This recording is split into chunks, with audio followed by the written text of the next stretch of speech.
taking a look at the banking story, but more specifically here in South Africa, it seems that a rosier picture is being painted. And joining me at the desk to take a further look at the status of South Africa's four largest banks is Johannes Grosskopf. He's banking and capital marketing leader at PwC. Thanks so much, Johannes, for joining us today. Thanks for having me, Well, we've Alishia. just seen news flow like that filter through, and that already where sentiment around European banks are, pretty low at this stage. Let's compare it to what we're seeing here in South Africa, because like I said, it seems that with the survey that PwC has conducted, it's a much rosier picture that's coming to the fore.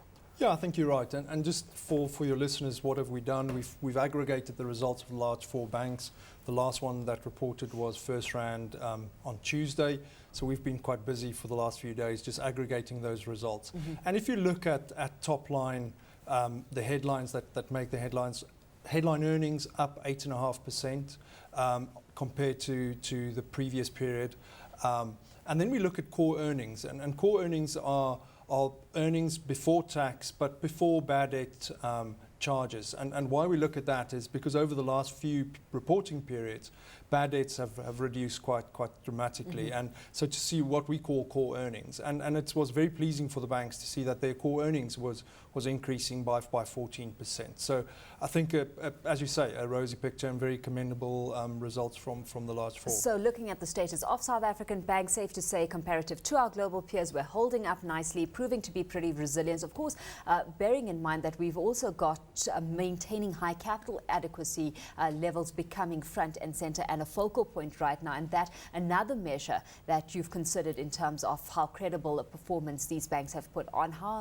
How have our banks been faring in that regard? Yeah, so if you look at overall capital adequacy levels, our banks are plus 15%, so very, very, very sound from a capital adequacy perspective. And their return on equity, which is a measure that the banks use constantly, if you do a basic average of the large four banks, 14.5%. So well capitalized, but still returning on equity very well to their shareholders. So I think, again, on that measure, a good performance. Of course, you've highlighted the fact that we've seen this, downturn in impairment levels and banks managing to make good stride in bringing those impairment levels down. Of course, this within a low interest rate environment that prevails in South Africa right now, which is set to persist for longer than had initially been anticipated. At the same time, we're seeing these players losing out on income. Just how much of a negative is that, bearing in mind that we've got this overall economic scenario to consider? Because we were chatting about it at the desk earlier this week and saying it's really a double-edged sword that the banks are facing right now. Yeah, so if you look at overall non-performing loans levels, for the large banks, it's in the 100 billion mark. So it's a massive number of non-performing loans, and they don't earn interest on those. Secondly, it also puts a lot of strain on the legal processes and the collection processes within the banks. However, if we look at the positive side, that number has been coming down. So the number has been coming down, and inflows into that new number has been slowing dramatically. And that's why you see impairment charge come down in this period. But when you talk to the CEOs and when they presented to the analysts over the last few weeks, they have all said this can't go on for much longer.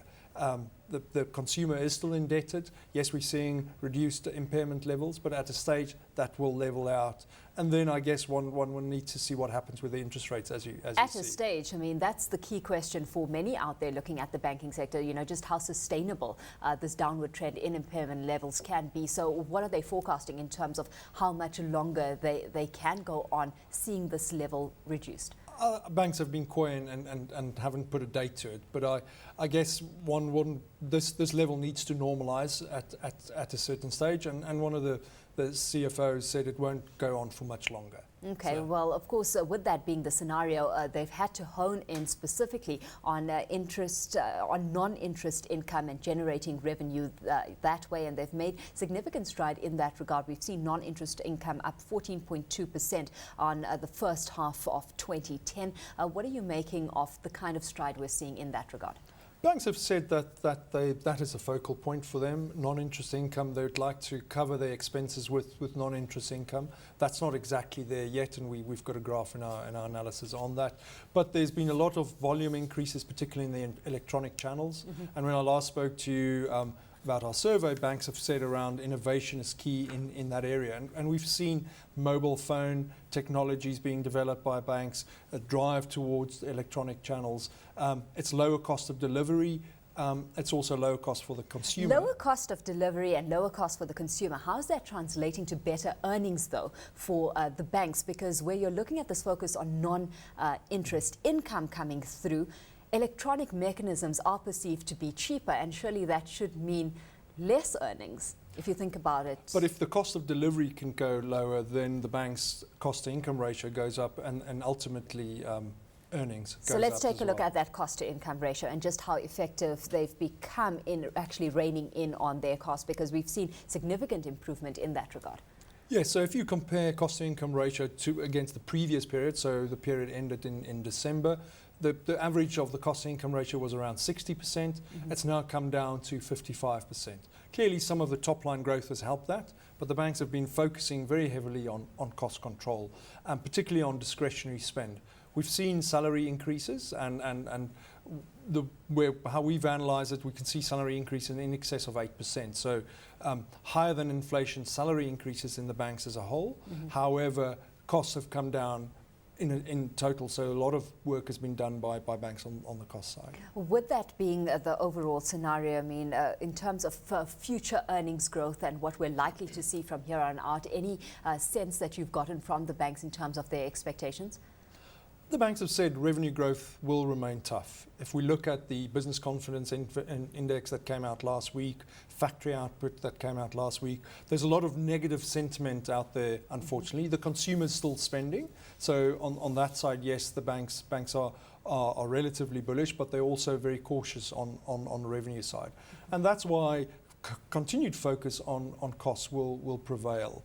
And also on IT systems and how to make the banks more efficient going forward and processes more streamlined. Very briefly, their assessment or their perception of competition and what that's likely to do moving forward, because we're seeing entrants coming through from Asia and looking at South Africa as the gateway to the rest of the continent. Yeah, but we looked at competition in banking in our banking survey, and particularly the new entrants from offshore markets using South Africa as a gateway has been cited as it's not a worry, but as a trend that banks are seeing. And I guess for the South African banks is how do they capitalize on their dominance here to make sure that they dominate in Africa as well.